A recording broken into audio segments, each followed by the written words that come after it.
Hello दोस्तों, आप सभी का द बुद्धा कोचिंग इंस्टीट्यूट में स्वागत है। आज आपकी बंसोड मैराथन क्लास में हमारा टॉपिक लिया है हिंदी का समास। क्या लिया है? समास।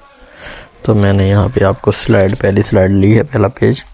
तो वो देखिए परिभाषा क्या है इसकी, डेफिनेशन, परिभाषा।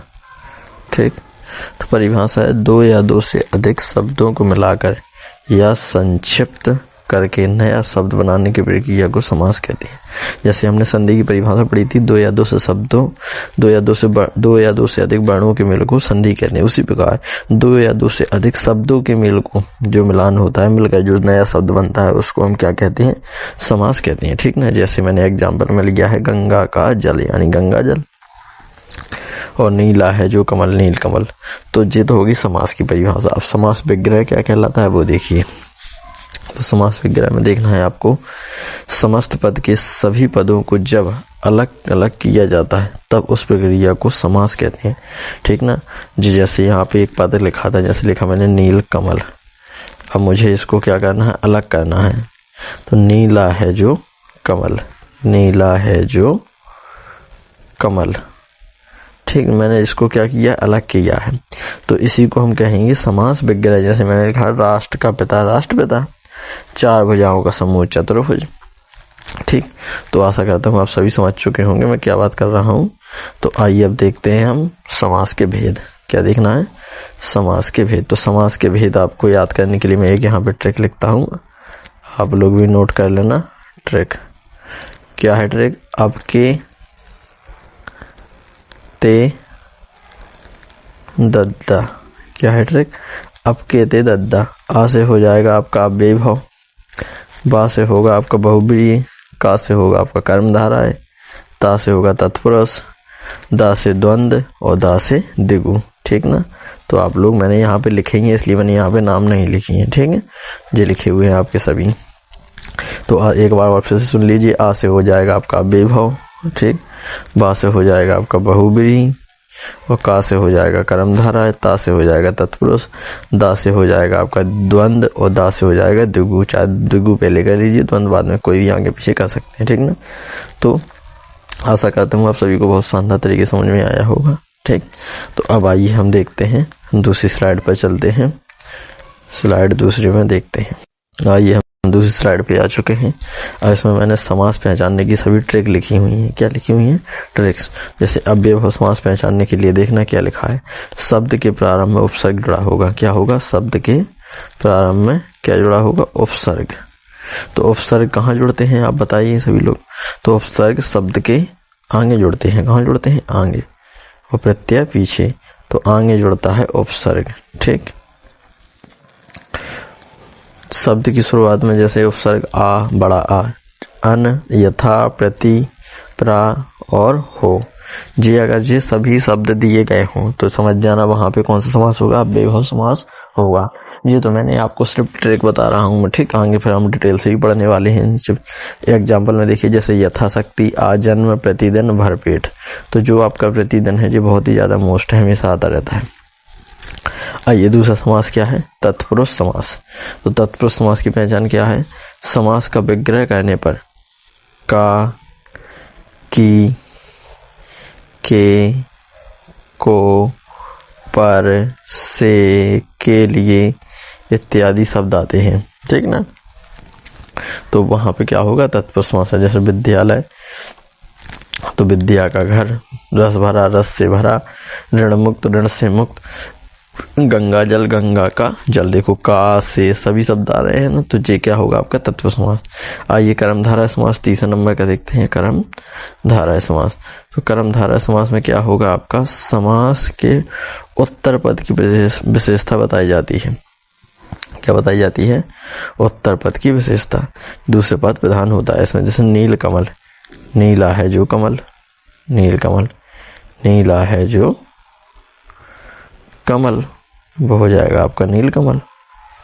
ठीक, आगे देखिए, महाकवि, काली मिर्च, काली है जो मिर्च, महान है जो कवि, महाकवि। ठीक, तो ये हो जाएगा आपका कौन सा? कर्मधारय समास। ठीक, दूसरा आइए देखते हैं वो अगला कौन सा लिखा है मैंने, द्वंद्व समास। तो द्वंद्व समास की पहचान क्या होती है, इसमें योजक चिन्ह रहता है जी। जैसे माता और पिता, बीच में क्या लगा रहेगा, योजक चिन्ह लगा रहेगा। योजक चिन्ह है तो समझ जाना वहां पे क्या है, आपका द्वंद्व समास है, ठीक ना। जैसे मैंने लिखा भी है, समास में योजक चिन्ह का प्रयोग हो, विग्रह कहने पर और आए, क्या है, और अगर विग्रह कहते हैं तो और एवं ये शब्द आना चाहिए। माता और पिता, रात और दिन, दाल और रोटी, छोटा और बड़ा, ऐसे। आइए अब देखते हैं पांचवा द्विगु समास। तो समास का पहला पद क्या होना चाहिए, संख्यावाची होना चाहिए। क्या होना चाहिए, संख्यावाची, और समूह का बोध कराता हो। क्या कराता हो, समूह का बोध कराता हो, ठीक। तो ये होगा आपका कौन सा, ये हो जाएगा आपका द्विगु समास, ठीक है ना। कौन सा, द्विगु समास। मैं आपको वादा करता हूं कि आपने ऐसे कभी भी समास नहीं पढ़े होंगे, जितने शानदार तरीके से मैं आपको समझाने वाला हूं वो पढ़ा रहा हूं, ठीक ना। बहुत ही शानदार और ट्रिक के साथ आप भूल भी नहीं सकते, ठीक। तो देखो समास में एग्जाम्पल लिख लीजिए, चौराहा, पंचवटी, त्रिकोण, नवग्रह, चारपाई, ठीक ना। आइए बहुब्रीहि समास। बहुब्रीहि समास में क्या है, देवी देवताओं के नाम आएंगे और दोनों पद किसी तीसरे पद की ओर संकेत करेंगे, ठीक ना। यानी दोनों पद प्रधान होते हैं और तीसरे पद की विशेषता बताते हैं, ठीक। जैसे लंबोदय, दशानन, पीताम्बर, शूलमणि। लंबोदय मतलब लंबा है, जिसका उदय लंबा है, तो जो तीसरे व्यक्ति को यानी कि अर्थात गणेश, ठीक ना, तीसरे व्यक्ति को देखते हैं। जैसे दशानन, जिसके 10 सिर हैं, तो यानी रावण, क्या हो जाएगा, रावण। तो अब दूसरी स्लाइड आपकी खत्म हो गई, अब लेते हैं हम तीसरी स्लाइड, उसमें देखते हैं आप डिटेल से। अभी मैंने आपको शॉर्ट ट्रिक के माध्यम से पढ़ा है, अब उसमें हम डिटेल से पढ़ेंगे विद एग्जाम्पल, ठीक। तो आइए हम आ चुके हैं अगली स्लाइड पर। तो पहला समास हमें पढ़ना है अव्ययीभाव समास। कौन सा समास, अव्ययीभाव समास।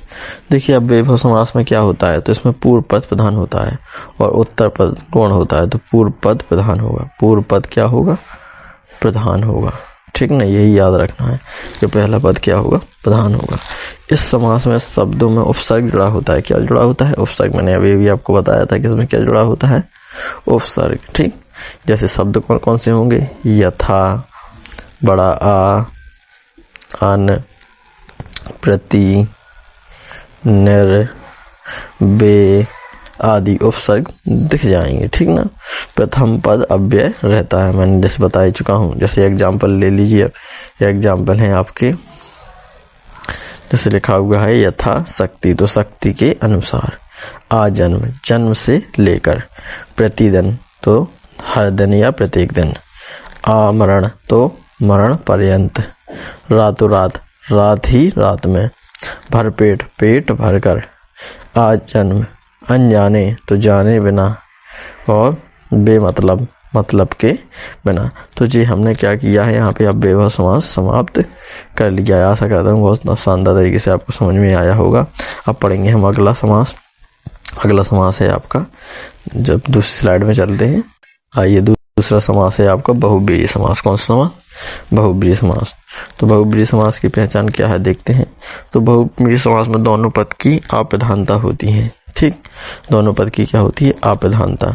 समस्त पद अपने पदों से भिन्न किसी अन्य संज्ञा का बोध कराते हैं जो उसमें दिया गया है, उसके अलावा अन्य पद से प्रधानता कराते हैं। इसमें देवी देवताओं के नाम के लिए एक विशेष शब्द आता है, व्यक्ति विशेष की पहचान बन चुके शब्द आते हैं, ठीक ना। इसमें व्यक्ति विशेष की पहचान होती है। जैसे मृत्युंजय, तो मृत्यु को जीतने वाला, अर्थात कौन है वो, शंकर जी, ठीक ना। यानी तीसरे पद की ओर अग्रसर हो रहा है वो, ठीक। चक्रपाणी, चक्र है हाथ में जिसके, अर्थात विष्णु, कौन, विष्णु, ठीक। दशानन, 10 है आनंद जिसके, अर्थात रावण। तो दोनों पद क्या होंगे, अप्रधान, लेकिन तीसरे पद को प्रधानता बताएंगे वो, ठीक ना। आगे देखते हैं लंबोदय, लंबा है जिसका उदय, अर्थात गणेश, क्या होगा, गणेश, ठीक। आइए देखते हैं नीलकंठ, नीला है जो कंठ, ठीक। नीला है जो कंठ, इसकी पहचान है जो भी आता है बीच में, जिसका जिसकी, जिसका जिसकी होगा तो समझ जाना वहां पे क्या है, आपका बहुब्रीहि समास है, ठीक ना। निराशा, जिस व्यक्ति में आशा ना हो। अनंत, जिसका अंत ना हो, ठीक ना। तो और भी आपके एग्जाम्पल बहुत सारे हैं, तो मैं समझ बहुब्रीहि समास आपका हो चुका है। अब देखते हैं हम अगला आपका, तो अगली स्लाइड पे चलते हैं। आइए देखते हैं, आ गए हम, अगला समास है आपका। तो मैंने क्या बताया आपको, कर्मधारय समास। कर्मधारय समास हम देखेंगे तो पहला पद विशेषण तथा दूसरा पद विशेष, या मान लीजिए पहला पद दूसरे पद की विशेषता बताएगा। क्या करेगा? पहला पद दूसरे पद की विशेषता, ठीक ना। समास विग्रह करने पर है जो आएगा या के समान, उसमें जिसका जिसकी पढ़ा था हमने बहुब्री में, इसमें है जो। जैसे एग्जाम्पल में लिखते हैं नील कमल, नीला है जो कमल, क्या है बीच में देखना है जो, क्या लिखा है जो, नीला है जो कमल। काली मिर्च, काली है जो मिर्च। अध पका, आधा है जो पका। घन श्याम, घन के समान श्याम। चरण कमल, कमल के समान चरण। महाराजा, महान है जो राजा। विद्या धन, विद्या रूपी धन। चंद्रमुख, चंद्रमा के जैसा मुख, ठीक ना। तो इस प्रकार से ये आपका कर्मधारय समास है, जो पहले पद दूसरे पद की, पहला पद दूसरे पद की प्रधानता बताता है, ठीक। तो आइए अब देखते हैं हम अगला समास। तो चलते हैं अगली स्लाइड पर। अब है आपका तत्पुरुष समास। कौन सा समास? तत्पुरुष समास। तो तत्पुरुष समास में क्या, उत्तर पद प्रधान होता है तथा पूर्व पद गौण होता है। जैसा हमने अभी शॉर्ट ट्रिक में सब पढ़ ही चुके हैं, तो आपको समझ में आ चुका होगा कि क्या बता रहा हूं मैं। पहले पद के विभक्ति चिन्हों का लोप कर दिया जाता है, जिसमें द्वितीय विभक्ति से लेके सप्तमी विभक्ति तक कारक चिन्ह रहते हैं। क्या रहते हैं? कारक चिन्ह। तो जैसे का, की, के, लिए, मैं, पर आदि कारक चिन्ह आते हैं, ठीक ना। तो इसमें यही याद रखना है आपको कारक चिन्हों के बारे में। तो देखिए, तो एग्जाम्पल है आपका ग्रह, ग्रह कट, ग्रह को काटने वाला। शरणागत, शरणागत, शरण के आगत। धनहीन, धन से हीन। राजकुमार, राजा का कुमार। इसमें एक एग्जाम्पल नहीं लिखा है, राजपुत्र, वो मैं यहाँ लिखता हूँ, बहुत मोस्ट है। राजा का पुत्र, ठीक, राजा का पुत्र जो बहुत आता है। विद्यालय, विद्यालय की विद्या के लिए आलय, ठीक ना। वनवास, वन में वास। तो इस प्रकार से आपका जो तत्पुरुष समास है, जिसमें आपका क्या आएगा, विग्रह करने पर का, की, के, को, लिए, मैं, पर आदि, जो सभी कारक चिन्ह हैं ये आएंगे, ठीक ना। तो आइए अब देखते हैं हम अगला समास का नाम है द्वंद्व समास पढ़ेंगे। अगला हम कौन सा? द्वंद्व समास। अब है आपका द्वंद्व समास। द्वंद्व समास में क्या होगा, दोनों पदों की प्रधानता होती है, इसमें दोनों पद प्रधान होते हैं, ठीक। और इसमें मेन पहचान है इसकी योजक चिन्ह। क्या है? योजक चिन्ह। आपको योजक चिन्ह याद रखना है बस, और कुछ नहीं चाहिए। योजक चिन्ह आपका, ठीक, योजक चिन्ह लगा रहता है। विलोम शब्दों का जोड़ा रहता है, ठीक है ना। विपरीत लिंग का जोड़ा भी आता है। समास विग्रह करने पर और, तथा, अथवा, एवं, ठीक ना, आदि शब्द आते हैं, ठीक। ये शब्द आते हैं आपके ज्यादातर, ठीक। तो अब आपको देखना है एग्जाम्पल इसके, जैसे दाल रोटी, दाल और रोटी। खरा खोटा, खरा और खोटा। पाप पुण्य, पाप और पुण्य। भाई बहन, भाई और बहन। ठंडा गर्म, अब ठंडा या गर्म। इसमें या क्यों आया? क्योंकि दोनों एक साथ नहीं हो सकते, या तो ठंडा होगा या गर्म। जैसे लाभ या हानि, ठीक, तो या तो लाभ होगा या हानि होगा। खाना पीना, रुपए पैसा, तो इनमें कॉमा लगेगा, ठीक। जैसे भाई बहन। माता पिता, तो माता और पिता, माता और पिता, तो इसमें माता और पिता आ जाएगा, ठीक ना। तो इसमें हमें क्या रखना है? योजक चिन्ह याद रखना है बस। आपका द्वंद्व समास यहाँ पे समाप्त होता है, ठीक। अब आइए हम पढ़ते हैं आपका जो आपका लास्ट है द्विगु समास। कौन सा है? आइए अब पढ़ते हैं हम द्विगु समास, जो है आपका अंतिम समास। तो ये बिल्कुल सरल, जैसा हमने पढ़ा था कि यह समास कैसा है, संख्यावाची है। देखिए लिखा भी है मैंने परिभाषा में आपको, संख्यावाची समास है। जो मैं बोल रहा हूँ वो आपको नोट करने की जरूरत नहीं है, सब मैंने इसी स्लाइड में लिख दिया है बाकायदा एक विथ एग्जाम्पल के। तो आप लोग अपना नोट्स भी बना सकते हैं, शानदार तरीके से नोट्स बना लीजिए और उनको अच्छे से पढ़ लीजिए। आपके एग्जाम्पल में इससे बाहर कुछ क्वेश्चन नहीं आने वाला है, ठीक ना। बहुत ही शानदार तरीके से मैंने टॉपिक कवर कराया है। आइए देखते हैं एग्जाम्पल। जैसा ही संख्यावाची होता है तो पंचतंत्र, पंचतंत्रों का समूह। चौराहा, पंचवटी, ठीक ना। नवरात्र, पंचतत्व, बहुत सारे एग्जाम्पल हैं। दोपहर, ठीक ना। चौराहा, नौगांव, ठीक है ना। इस प्रकार से जितने एग्जाम्पल हैं संख्यावाची जितने भी होंगे वो सभी आपके द्विगु समास में आएंगे। किस में आएंगे? द्विगु समास में, ठीक। तो आज की मैराथन क्लास यहीं पर समाप्त होती है। तो आपके जितना भी मैंने समास का टॉपिक आज पूरा करा दिया है, इसी क्लास में सभी समास हमने बहुत ही शानदार तरीके से पढ़े। आशा करता हूँ आपको बहुत ही शानदार तरीके से समझ में आए होंगे। ठीक, तो इस क्लास को ज़्यादा से ज़्यादा शेयर करें अपने दोस्तों यारों के पास, और चैनल को सब्सक्राइब करें the Buddha coaching institute Y Pradeep sir को।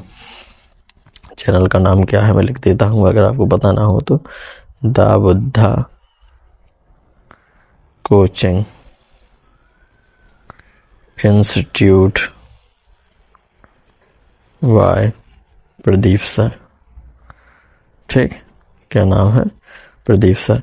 तो आप इस चैनल को सब्सक्राइब कीजिए और चैनल को ज्वाइन कीजिए। मिलते हैं अगली क्लास में अगले टॉपिक के साथ। जैसा कि आपका अभी 8 फरवरी को एक्सीलेंस एंड मॉडल स्कूल का पेपर है, तो उसके लिए बहुत ही शानदार क्लास होने वाली है। तो मैं आपको प्रीवियस ईयर के पेपर भी सॉल्व कराऊंगा। ठीक, आप बने रहिए बस इसी चैनल के साथ, आपको सभी चीज़ें बहुत ही शानदार तरीके से मिलेंगी, आपका पेपर भी क्रॉस होगा। ठीक, तो मिलते हैं अगली क्लास में, जब तक बने रहिए the Buddha coaching institute by Pradeep sir के साथ। ओके, धन्यवाद।